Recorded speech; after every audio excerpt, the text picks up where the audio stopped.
Hi everyone, welcome back to this channel. अभी क्योंकि exam बहुत पास है तो मैंने सोचा कुछ कंटेंट मैं आपको ऐसा दे दूं जो कि आपके लिए हेल्पफुल हो while you are preparing for this exam.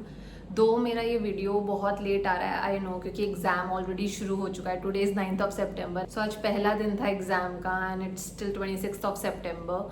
I hope जिनका भी आज एग्ज़ाम था अच्छा गया हो। एंड आगे जिन लोगों का एग्ज़ाम है, I want to give you a brief idea about how the exam is like, क्योंकि कुछ लोग होते हैं जो पहली बार एग्जाम देने जा रहे हैं, they don't know how the experience will be, what will happen there. तो मैं वो थोड़ा सा ब्रीफ आपको दे देती हूँ। Along with that this video is dedicated over the mistakes that you should avoid while you are giving the exam and while you are preparing for the exam. कुछ कुछ चीज़ें इसमें ऐसी हो सकती हैं जो कि सिर्फ प्री के लिए नहीं, वो मेंस के लिए भी आपके लिए हेल्पफुल होगी। तो you must watch this video if you want कि ये पूरी जर्नी आपकी बहुत स्मूथ रहे एंड आपको किसी भी तरीके का स्ट्रेस या बर्डन ना फील हो। So here we go, I will give the point जहाँ से कि टिप्स एंड ट्रिक्स शुरू हो रही हैं for how to attempt the exam और what to do a day before the exam. वो वाली चीज़ें मैं आपको नीचे मेंशन कर दूंगी कि किस पॉइंट पे वो स्टार्ट हो रहा है। But before that I want to talk about something very important related to this exam. देखो, आपने ना बहुत मेहनत करी है, मतलब it's been almost a year that you are preparing for this and ये आपका पहला पड़ाव है जो आपको क्लियर करना है। आई नो बहुत ज़्यादा बर्डन हो सकता है आपने पहले भी बहुत अटेम्प्ट्स दिए हो and this is your last attempt. ये भी हो सकता है कि आपका पहला अटेम्प्ट हो and you want to secure a job in the first attempt itself, because अभी गवर्नमेंट जॉब्स जो हैं वो बहुत डिफिकल्ट हो गया है लेना due to the competition and everything. You know कि 24 में लोगों ने जो एग्ज़ाम फॉर्म्स भरे हैं वो बहुत ज़्यादा हैं। एक्चुअली 23 के बच्चे भी इसमें आ रहे हैं, 22 के भी, जिनको अच्छी पोस्ट नहीं मिली है, they have also filled the form for this exam. So I want कि आप ना वो बर्डन मत लो कि like how it is going to be and everything. I just want to tell you ki trust the process, the complete 1 year or 6 months that you have prepared for this exam.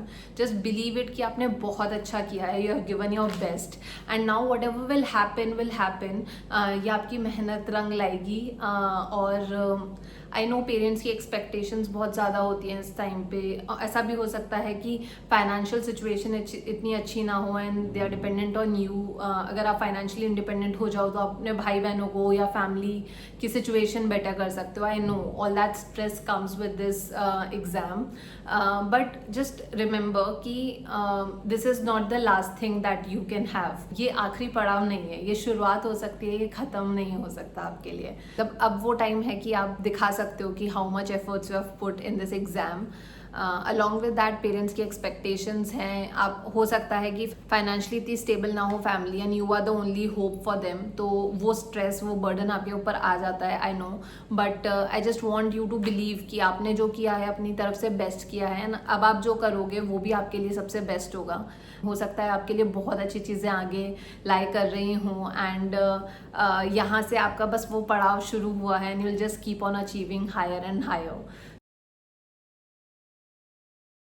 Secondly I would want to say कि जितना भी आपका इस पूरे process में गलतियाँ रही होंगी उनको प्लीज़ ना अंडरमाइन मत करना, कोशिश करो कि उनसे सीखो। हर मॉक टेस्ट जो आप दे रहे हो अभी, जिनका एग्ज़ाम है आगे, तो जो भी आप मॉक टेस्ट दे रहे हो उनसे सीखो, आपने क्या गलतियाँ करी है सीखो।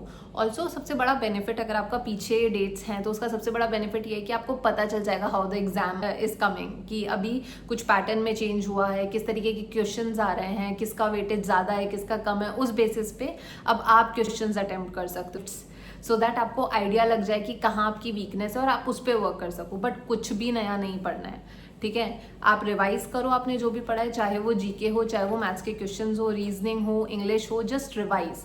Don't learn any new concept, don't learn any new thing, because वो ना फिर मतलब it will only create havoc in your mind, nothing else. It won't help you much.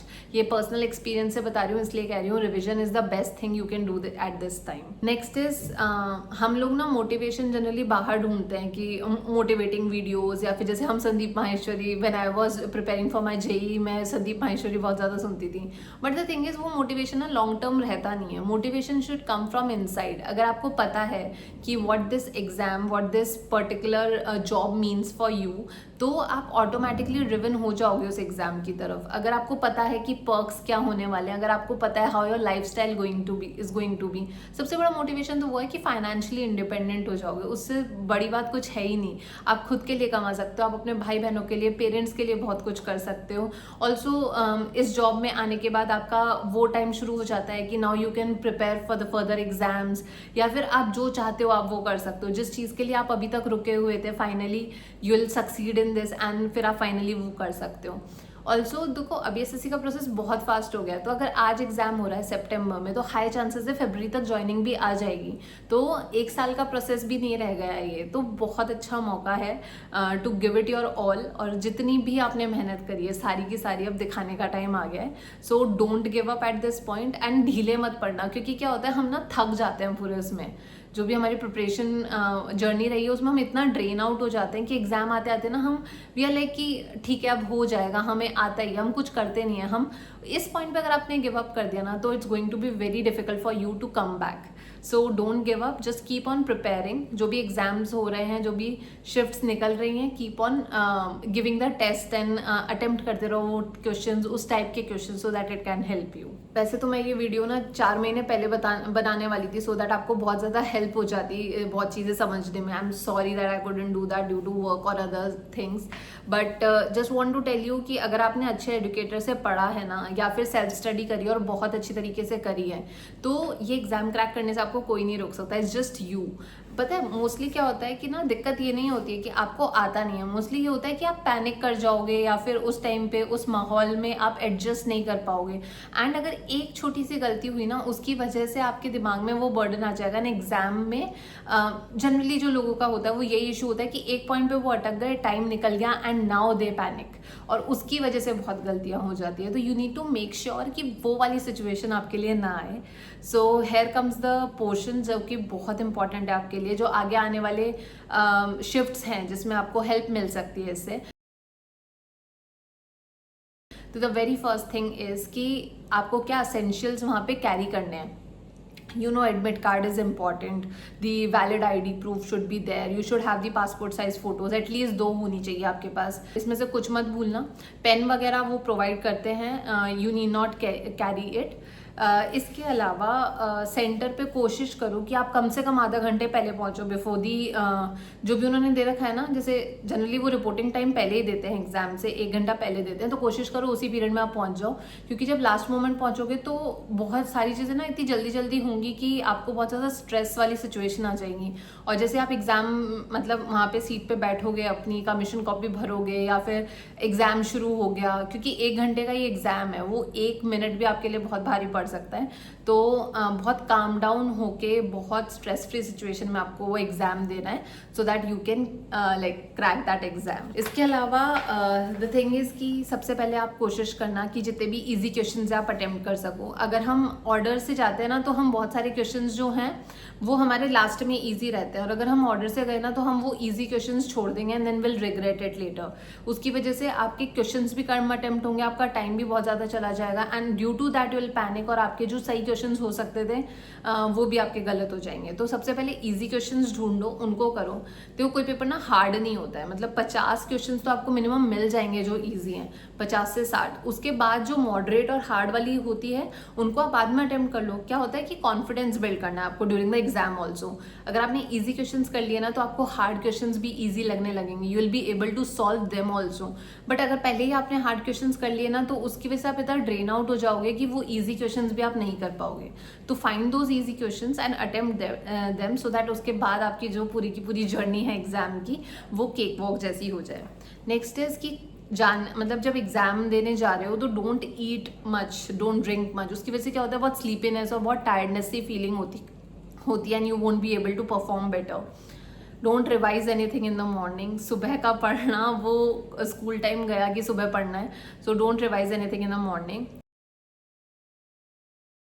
जो पहली बार एग्जाम दे रहे हैं, मैं आपको बता देती हूँ कि जो भी आपका सेंटर है, अगर आप नए हैं उस शहर में, तो एक दिन पहले जाके वो सेंटर देखना इज़ बेटर। वरना क्या होता है, कभी कभी जैसे स्कूल, यूनिवर्सिटी, इसमें कंफ्यूजन हो गया और आप सही एड्रेस की जगह गलत एड्रेस पहुंच गए, उसकी वजह से बहुत ज़्यादा इश्यूज हो जाते हैं। अगर आप सेंटर एक बार पहुंच गए टाइम से, उसके बाद वहाँ पे जो है आपने रोल नंबर वगैरह चेक कर लिया, आपका एंट्री आपकी स्मूथली हो गई है सेंटर में, उसके बाद इतने इश्यूज नहीं होंगे। क्योंकि ना सबसे पहले तो आपको वही है कि आपको लैब बताई जाएगी कि आपको कौन सी लैब में जाना है, आपका फेस स्कैन वगैरह होता है, वो सारी चीज़ें बायोमेट्रिक लगता है एंड ऑल दैट। फिर आप फाइनली आपको वो लैब मिल गई है, वहाँ पे भी यही होगा कि आपका अगेन स्कैन होगा, फेस थंब इम्प्रेशन होगा, एंड आपको उसके बाद आपकी सीट पे कमीशन कॉपी मिलेगी, आपको वो भरनी है, उसमें फ़ोटो लगानी है अपनी, उसमें एक लाइन होती है वो आपको कॉपी करनी है हिंदी और इंग्लिश में, वो सारी डिटेल्स आपको भरनी है, एंड वंस दैट्स डन उसके बाद एग्ज़ाम शुरू होता है। तो जो आपका एक्सपीरियंस घर पे रहा ना एग्जाम का, उससे बहुत डिफरेंट होने वाला है। क्योंकि आसपास आप बच्चों को देखोगे, आपको वो आवाज़ें सुनाई देंगी टाइप करने की या फिर क्वेश्चन सॉल्व करने की या जो भी है, और थोड़ी सी भी डिस्टर्बेंस होती है ना तो उस टाइम पे बहुत इश्यूज होते हैं। क्योंकि हम घर पे तो बहुत ईजिली कर लेते हैं एग्जाम, सबको चुप करा दिया, पर वहाँ पे नहीं करा पाओगे। तो ना वो सिचुएशन बहुत डिफरेंट होने वाली है, वो माहौल बहुत डिफरेंट होने वाला है। तो उसके लिए प्रिपेयर्ड रहना थोड़ा, इसलिए बोल रही हूँ थोड़ा जल्दी चले जाओगे तो आपके लिए ईजी हो जाएगा। नेक्स्ट इज मतलब ये एग्जाम ऐसा है, इसमें ना जब आपकी चेकिंग होती है ना तो इयररिंग्स हो गए, नोज पिन्स हो गई, ब्रेसलेट्स, स्मार्ट वॉचेस, ये सारी चीज़ें उतरवा देते हैं। इन सम केसेस शूज़ ऑल्सो, तो कोशिश करो शूज़ ना पहनो। इयररिंग्स हो गए, नोज पिन हो गई, क्लिप्स हो गई, क्लचर हो गया, ये सब मत पहनो। Rubber band, just have a ponytail, वो काफ़ी है। और उसके अलावा कुछ भी एक्सपेंसिव चीज़ कैरी मत करो, क्योंकि आपको वहाँ पे सबमिट करना पड़ेगा बैग, तो चोरी ना हो जाए उस डर से मैं कह रही हूँ कि don't carry anything expensive. Last thing कि बहुत काम रहना है उस पूरी सिचुएशन में। एग्जाम टफ भी हो सकता है, इजी भी हो सकता है, बट ट्राई मेंटेनिंग योर काम, एंड आपको वो क्वेश्चंस डेफिनेटली मिल जाएंगे जो कि आप इजीली सॉल्व कर सकते हो। And just build your confidence throughout the exam. It's not going to be difficult. 1 घंटे की बात है बस। अगर एक बार ये पड़ाव क्लियर कर लिया ना, मेंस के लिए आपके पास 2-3 महीने हैं, you can still put your efforts, but इसमें बहुत कम टाइम बच रहा है। So all the best for the exam.